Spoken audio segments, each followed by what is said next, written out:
Welcome to qnawire. Okay, so for this question, we need to determine the Mach number first, which is V over C, which is equal to V over square root KRT. We know the gas constant for the air is 0.06855 British thermal units per pound mass times Rankine. So now let's plug in the values back into the equation. So eventually have the Mach number is equal to 0.366.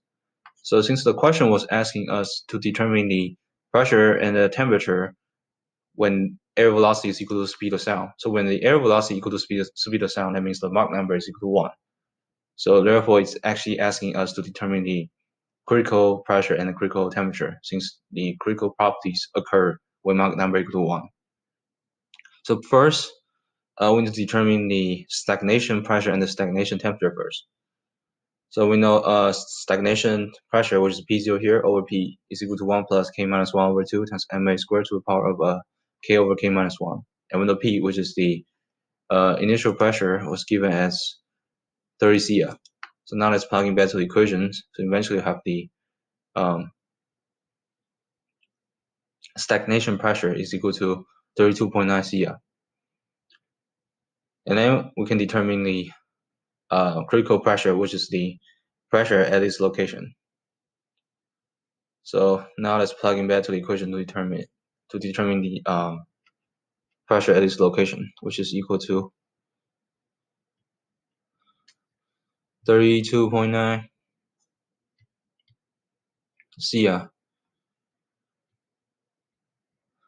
times 2 over 1.4 plus 1, and then to the power of 1.4 over 1.4 minus 1. And this will give us the pressure at this location is about 17.38 psia. So now let's determine the stagnation temperature. If we plug in values, eventually we'll have the stagnation temperature is equal to 646.9 Rankine, since the initial temperature is given as 630 Rankine. So now we can determine the critical temperature or the temperature at this location, which is equal to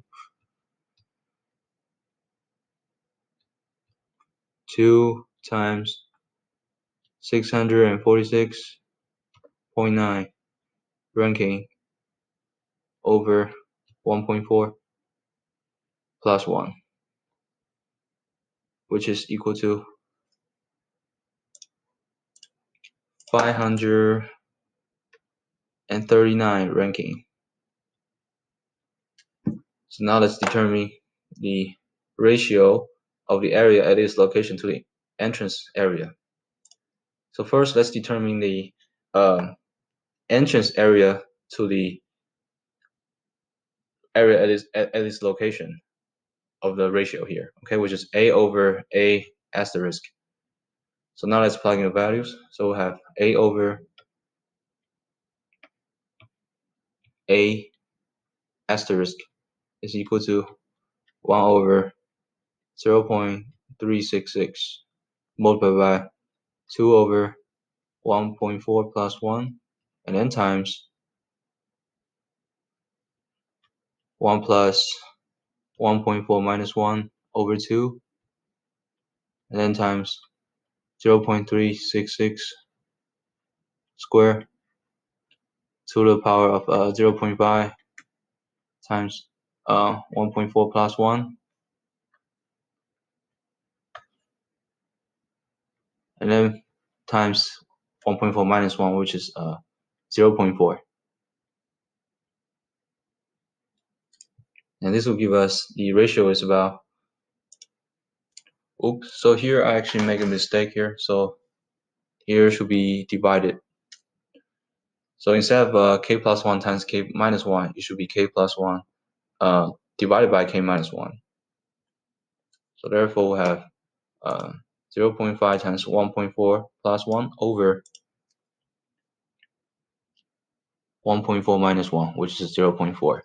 And this will give us the ratio is about 1.71. So now we can determine the ratio of the area at its location to the entrance area, which is just the reciprocal of the ratio we just got. So it's let me say that. So it's A asterisk over A is equal to 1 over 1.71, which is about 0.585. And these are the answers for this question.